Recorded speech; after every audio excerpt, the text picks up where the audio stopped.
ഈ പാർട്ടി തന്നെയാണ് എനിക്കും സ്വാരേട്ടനും മറ്റുള്ളവർക്ക് എല്ലാം സ്ഥാനമാനങ്ങൾ കൊടുത്തിട്ടുള്ളത്. ഇനിയും വേണമെന്ന് പറഞ്ഞുകൊണ്ട് പാർട്ടിയെ ഒരു പ്രതിസന്ധിയിലാക്കണ്ടല്ലോ. ചുവന്ന കൊടിക്ക് മുകളിൽ ആര് പറഞ്ഞാലും അതൊന്നും പാർട്ടി സഹാക്കൾ അംഗീകരിച്ചു കൊടുക്കില്ല. അധികാരമോഹം എന്നില്ല, എല്ലാവർക്കും അറിയില്ല. വേറെ എന്താ, അധികാരമോഹം തന്നെയാണ്. അവിടുത്തെ ജനങ്ങൾ തീർച്ചയായിട്ടും വിധി എഴുതിയിട്ടുണ്ടല്ലോ. മുമ്പും അങ്ങനെ ഒരു ചരിത്രം ഉണ്ടല്ലോ അവിടെ. തെരഞ്ഞെടുപ്പ് പ്രഖ്യാപിക്കാൻ ഇനി മണിക്കൂറുകൾ മാത്രമാണുള്ളത്. സംസ്ഥാനത്ത് തന്നെ ഏറ്റവും പ്രധാനപ്പെട്ട പോരാട്ടം നടക്കുന്ന നിയമമണ്ഡലത്തിലെ ഇപ്പോഴത്തെ MLAയും മത്സരത്തിന് ഏറെക്കുറെ സാധ്യത കൽപ്പിക്കുന്നതുമായിട്ടുള്ള മന്ത്രി വി ശിവൻകുട്ടി ചേരുകയാണ്. എങ്ങനെയാണ് മിനിസ്റ്റർ ഒരു സാഹചര്യം? അല്ല, ഇടതുപക്ഷ ജനാധിപത്യ മുന്നണിയാണ് നിയമമണ്ഡലത്തിൽ ഭൂരിപക്ഷം സമയം ജയിച്ചിട്ടുള്ളത്. ഒരു പ്രാവശ്യം മാത്രമാണ് ആ മണ്ഡലം രൂപീകരിച്ച ശേഷം BJP രാജഗോപാൽ സാർ ജയിച്ചിട്ടുള്ളത്. ബാക്കി എല്ലാ പ്രാവശ്യവും ഇടതുപക്ഷ ജനാധിപത്യ മുന്നണിയാണ് ജയിക്കുന്നത്. നല്ല ഭൂരിപക്ഷത്തോടുകൂടി ജയിക്കാനുള്ള സാധ്യതയാണ് ഇന്നുള്ളത്. കാരണം പൊതുവിൽ കേരളത്തിൽ വന്നിട്ടുള്ള പൊതു രാഷ്ട്രീയം അങ്ങനെയാണ്. ഇടതുപക്ഷ ജനാധിപത്യ മുന്നണിക്ക് വോട്ട് ചെയ്യണമെന്ന് ആഗ്രഹിക്കുന്നവരാണ് മഹാഭൂരിപക്ഷം ആൾക്കാരും. കാരണം കഴിഞ്ഞ 10 വർഷക്കാലമായി നടത്തിയ വികസന പ്രവർത്തനങ്ങൾ, 10 വർഷം കൊണ്ട് കേരളത്തിൽ വന്നിട്ടുള്ള മാറ്റം, ഇതിനെയൊക്കെ സപ്പോർട്ട് ചെയ്യുന്നവരാണ് കേരളത്തിലെ ജനങ്ങൾ ഭൂരിപക്ഷവും. നടക്കില്ല എന്ന് കണ്ട പലതും നടത്തി കാണിച്ചു കൊടുത്ത ഒരു ഗവൺമെൻറ്റാണ്. അഴിമതിയില്ലാത്തൊരു ഗവൺമെൻറ്റാണ്. അപ്പോൾ ഒരു അവിശ്വാസ പ്രമേയം പോലും നിയമസഭയിൽ അവതരിപ്പിച്ചിട്ട് ഇത്തരം കാര്യങ്ങൾ ഉന്നയിക്കുന്നതിന് വേണ്ടി കഴിവില്ലാത്തൊരു പ്രതിപക്ഷമാണ്. പ്രതിപക്ഷത്താണെങ്കിൽ സ്ഥാനാർത്ഥികളെ ഇപ്പോൾ 140 മണ്ഡലങ്ങളുണ്ടെങ്കിൽ ഇരട്ടി സ്ഥാനാർത്ഥികൾ വേണ്ട സ്ഥിതിയാണുള്ളത്. പൊരിഞ്ഞ അടി നടക്കുകയാണ്. ഇടതുപക്ഷ ജനാധിപത്യ മുന്നണിയെ സംബന്ധിച്ചുള്ള അങ്ങനെയൊന്നുമുള്ള ഒരു പ്രശ്നമേ ഇല്ല. അപ്പോൾ ഈ സാഹചര്യങ്ങളെല്ലാം വെച്ച് നോക്കുമ്പോൾ കേരളത്തിലെ രാഷ്ട്രീയ സാഹചര്യം, നിയമത്തിൻ്റെ രാഷ്ട്രീയ സാഹചര്യം വെച്ച് നോക്കുമ്പോൾ ഇടതുപക്ഷ ജനാധിപത്യ മുന്നണിക്ക് നല്ല മുന്നേറ്റം ഉണ്ടാകാനാണ് സാധ്യത. BJP സംസ്ഥാന അധ്യക്ഷനാണ് നേമത്ത് BJPക്ക് വേണ്ടി കളത്തിലിറങ്ങുന്നത്.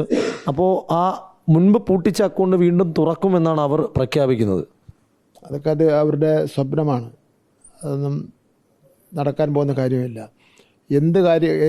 എന്ത് കാര്യത്തിന് വേണ്ടി രാജീവ് ചന്ദ്രശേഖരൻ വോട്ട് ചെയ്യണം?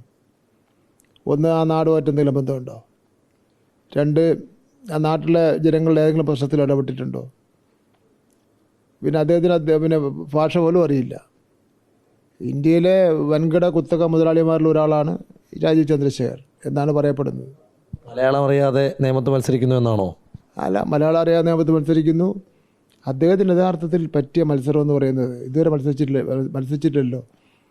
ഈ കോർപ്പറേറ്റ് മാനേജ്മെൻറ്റുകളുടെ ദേശീയാടിസ്ഥാനത്തിൽ ഒരു സംഘടന ഉണ്ടാക്കിയാൽ അതിൽ മത്സരിക്കാൻ പറ്റിയ ആളാണ്.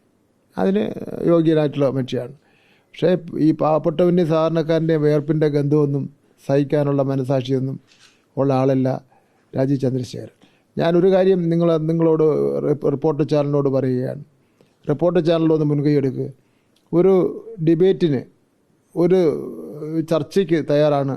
നിയമമണ്ഡലത്തിൽ 5 വർഷക്കാലം ഞാൻ ചെയ്ത കാര്യങ്ങളെ സംബന്ധിച്ചിടത്തോളം രാജീവ് ചന്ദ്രശേഖരൻ്റെ സ്ഥലത്തിൻ്റെ കാര്യവും നടന്ന വികസന പ്രവർത്തനങ്ങളുടെ ഏതൊക്കെയാണെന്ന് അറിയാൻ സാധ്യത കുറവായിരിക്കും.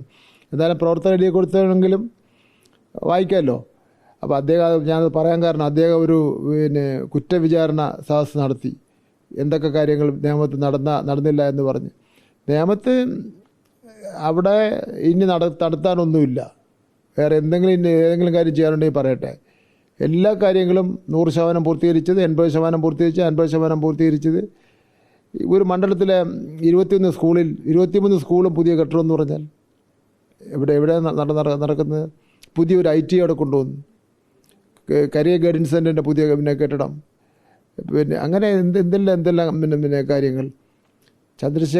ശ്രീ ചന്ദ്രശേഖരൻ അത് മനസ്സിലാക്കാത്തതുകൊണ്ടാണ് ഉദ്ഘാടനം ചെയ്ത പ്രോജക്റ്റ് പോലും ഉദ്ഘാടനം ചെയ്തില്ല എന്ന് പറഞ്ഞ് അദ്ദേഹം വായിച്ചു. അത് പ്രവർത്തകർ എഴുതി കൊടുത്ത മിസ്റ്റേക്കാണ്. അപ്പോൾ അതുകൊണ്ട് അദ്ദേഹം സംസ്ഥാന പ്രസിഡൻ്റാണ്. കേരളത്തിൽ ആദ്യമായി സ്ഥാനാർത്ഥിയെ പ്രഖ്യാപിച്ച അദ്ദേഹം തന്നെ സ്വയം പ്രഖ്യാപിച്ച മനുഷ്യരുമാണ്. അതുകൊണ്ട് ഞാൻ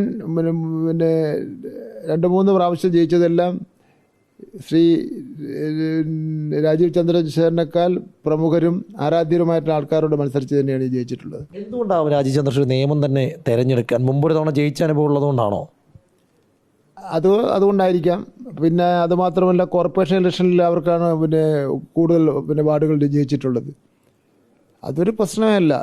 കോർപ്പറേഷൻ്റെ വോട്ടിംഗ് പാറ്റേൺ ഒന്നാണ്, പാർലമെൻറ്റ് വോട്ടിംഗ് പാറ്റേൺ ഒന്നാണ്, അസംബ്ലി വോട്ടിംഗ് പാറ്റേൺ ഒന്നാണ്. അപ്പോൾ അതുകൊണ്ട് നിയമത്ത് ഇടതുപക്ഷ ജനാധിപത്യ മുന്നണി തന്നെ ജയിക്കും. കോൺഗ്രസ് ഇതുവരെ സ്ഥാനാർത്ഥിയെ പ്രഖ്യാപിച്ചിട്ടില്ല. അവർ ഇനിയിപ്പം നിയമവും മറ്റു ചില മണ്ഡലങ്ങളും കൂടെ വെച്ച് കച്ചവടം നടത്താനാണോ ഉദ്ദേശിക്കുന്നതെന്ന് സംബന്ധിച്ചിടത്തോളം അറിയില്ല. എന്തായാലും വരട്ടെ, വരുമ്പം കാണാം. 2011 നിയമസഭാ തെരഞ്ഞെടുപ്പിൽ ഇത്തരത്തിൽ ഈ വോട്ട് മറിക്കൽ ആരോപണമായിരുന്നു ഉന്നയിക്കപ്പെട്ടിരുന്നത്. അപ്പോൾ അതേപോലൊരു സാഹചര്യം ഉണ്ട് എന്ന് CPM-ഉം MLA-യും കരുതുന്നുണ്ടോ? തീർച്ചയായിട്ടും ആ സാഹചര്യം ഉണ്ട്. ഇല്ലെങ്കിൽ എന്തുകൊണ്ട് അവർക്ക് പ്രഖ്യാപിക്കാൻ വേണ്ടി പറ്റുന്നില്ല? വട്ടിയൂർക്കാവ് മണ്ഡലം, പരവൂർ മണ്ഡലം തുടങ്ങിയ മണ്ഡലങ്ങൾ വച്ച് വിലപേശുന്ന ഒരു കാര്യമാണ് നമ്മൾ കേട്ടത്. അതിൻ്റെ അടിസ്ഥാനത്തിലാണ് അവിടെ സ്ഥാനാർത്ഥി നിർണ്ണയം താമസിക്കുന്നത്. വളരെ വീക്കായിട്ടുള്ള സ്ഥാനാർത്ഥികൾ ഇടുന്നതിന് വേണ്ടിയുള്ള പരിശ്രമമാണ് നടത്തിക്കൊണ്ടിരിക്കുന്നത്. ഇപ്പം നേരത്തെ ഒരു വീക്ക് സ്ഥാനാർത്ഥികൾ ഇട്ടിട്ടുണ്ട്. ആ സമയത്ത് നമ്മൾ ജയിച്ചിട്ടുണ്ട്. ഭീഷണിയാണോ കോൺഗ്രസിൻ്റെ ഒരു സ്ഥാനാർത്ഥി നിർണ്ണയം? കോൺഗ്രസിൻ്റെ സ്ഥാനാർത്ഥി തന്നെ ഈ LDF-ൻ്റെ ഭീഷണിയൊന്നുമല്ല. നേരത്തെ വീക്ക് സ്ഥാനാർത്ഥി ഇട്ട് അവർ ചർച്ച അവർ തമ്മിൽ ധാരണ ഉണ്ടായ അവസരത്തിൽ ഞാൻ ജയിച്ചിട്ടുണ്ട്. അതായത് ചാരുപ്പാർ രവി മത്സരിച്ചിട്ടുണ്ട്, അവിടെ ചെറിയ വോട്ട് പിടിച്ച്. അതേപോലെ തന്നെ സുരേന്ദ്രപിള്ള മത്സരിച്ചിട്ടുണ്ട്. ഇതെല്ലാം 15,000-ന് താഴെയുള്ള വോട്ട് പിടിച്ച കാലഘട്ടമാണ്. ഇപ്പോൾ മുരളീധരൻ മത്സരിച്ചു. മുരളീധരനാണ് ഏറ്റവും കൂടുതൽ വോട്ട് പിടിച്ചിട്ടുള്ളത്, 30,000 വോട്ടിന് താഴെ പിടിച്ചിട്ടുള്ളത്. അപ്പോൾ അതുകൊണ്ട് ഏത് കണക്കെടുത്ത് നോക്കിയാലും LDF ജയിക്കാനുള്ള സാധ്യത തന്നെയാണുള്ളത്. മറ്റൊരു കാര്യം, G. സുധാകരൻ വലിയ ചർച്ചാ വിഷയമാണ് ഇപ്പോൾ ഈ ഘട്ടത്തിൽ. അപ്പോൾ അദ്ദേഹം പൊതുസ്വതന്ത്രനായിട്ട് മത്സരിക്കാനുള്ള സാധ്യതകളൊക്കെ പറയുന്നുണ്ട്. എന്താണ് സുധാകരൻ സംബന്ധിച്ചിടത്തോളം ഈ ഘട്ടത്തിൽ ഇങ്ങനെ അദ്ദേഹം ഒരു ആരോപണം ഉന്നയിക്കാനും ഇത്തരത്തിലുള്ള നിലപാടെടുക്കാനും ഒക്കെ കാരണം എന്ന് കരുതുന്നുണ്ട്? അദ്ദേഹം തന്നെ വ്യക്തമാക്കിയിട്ടുണ്ടല്ലോ. അദ്ദേഹത്തിനെപ്പോലുള്ള ഒരാൾ പാർട്ടിയുടെ ഒരു വളരെ നിർണായകമായ ഒരു അവസരത്തിൽ ചെയ്യാൻ പാടില്ലാത്ത കാര്യമാണ് ചെയ്തിരിക്കുന്നത്. ഒരു കമ്മ്യൂണിസ്റ്റുകാരനെ ചിന്തിക്കാൻ പോലും കഴിയാത്ത കാര്യമാണ് അദ്ദേഹം ചെയ്തിരിക്കുന്നത്. ഈ പാർട്ടി തന്നെയാണ് എനിക്കും സ്വാരേട്ടനും മറ്റുള്ളവർക്ക് എല്ലാം സ്ഥാനമാനങ്ങൾ കൊടുത്തിട്ടുള്ളത്. എത്ര സ്ഥാനമാനങ്ങളാണ് കൊടുത്തിട്ടുള്ളത്? ഇനിയും വേണമെന്ന് പറഞ്ഞുകൊണ്ട് പാർട്ടിയെ ഒരു പ്രതിസന്ധിയിലാക്കണ്ടല്ലോ. അങ്ങനെയൊന്നും ചുവന്ന കൊടിക്ക് മുകളിൽ ആര് പറഞ്ഞാലും അതൊന്നും പാർട്ടി സഹാക്കൾ അംഗീകരിച്ചു കൊടുക്കില്ല. അധികാരമോഹമാണെന്ന് തന്നെയാണ്. അധികാരമോഹം എന്നില്ല, എല്ലാവർക്കും അറിയില്ല. വേറെ എന്താ? അധികാരമോഹം തന്നെയാണ്. അധികാരമോഹം തന്നെയാണ് അദ്ദേഹം കാണിക്കുന്നത്. അവിടുത്തെ ജനങ്ങൾ അതിന് വിധി എഴുതുമെന്നാണ് കരുതുന്നത്. അവിടുത്തെ ജനങ്ങൾ തീർച്ചയായിട്ടും വിധി എഴുതിയിട്ടുണ്ടല്ലോ. മുമ്പ് അങ്ങനെ ഒരു ചരിത്രം ഉണ്ടല്ലോ അവിടെ ആലപ്പുഴ ജില്ലയെ സംബന്ധിച്ചിടത്തോളം. ഇപ്പോൾ മറ്റൊരു കാര്യം, ആ ജില്ലയുടെ ചുമതലയുള്ള മന്ത്രിയാണ്. ഈ അമ്പലമുക്ക് മേഖലയിൽ തുടർച്ചയായി പൈപ്പ് പൊട്ടുന്നൊരു സ്ഥിതിയുണ്ട്. അപ്പോൾ ഇത്തവണയും കഴിഞ്ഞ ദിവസം പൈപ്പ് പൊട്ടി. ഏകദേശം 23-ാം തീയതി വരെയുള്ള ദിവസങ്ങളിൽ കുടിവെള്ള വിതരണം മുടങ്ങുമെന്നൊക്കെയാണ് പറയുന്നത്. അത് ആ മേഖല കേന്ദ്രീകരിച്ച് വലിയ പ്രശ്നമുണ്ടെന്നാണ് പറയുന്നത്. മന്ത്രി ഇടപെടാൻ എന്തെങ്കിലും? എന്താണെന്ന് എനിക്കറിയില്ല, ഞാൻ പരിശോധിച്ച് നോക്കാം. അപ്പോൾ അത്തരത്തിൽ നേമത്തും സംസ്ഥാനത്തും CPM-ഉം മന്ത്രി വി ശിവൻകുട്ടിയും വലിയ കോൺഫിഡൻ്റ് ആണ്. അത് അദ്ദേഹത്തിൻ്റെ വാക്കുകളിൽ നിന്ന് നമുക്ക് വ്യക്തമാകുന്നു. വീഡിയോ ജേർണലിസ്റ്റ് സച്ചിനൊപ്പം റിപ്പോർട്ടർ ഗോപാൽ ശിലാസനൽ, ഇൻ റിപ്പോർട്ടർ, തിരുവനന്തപുരം.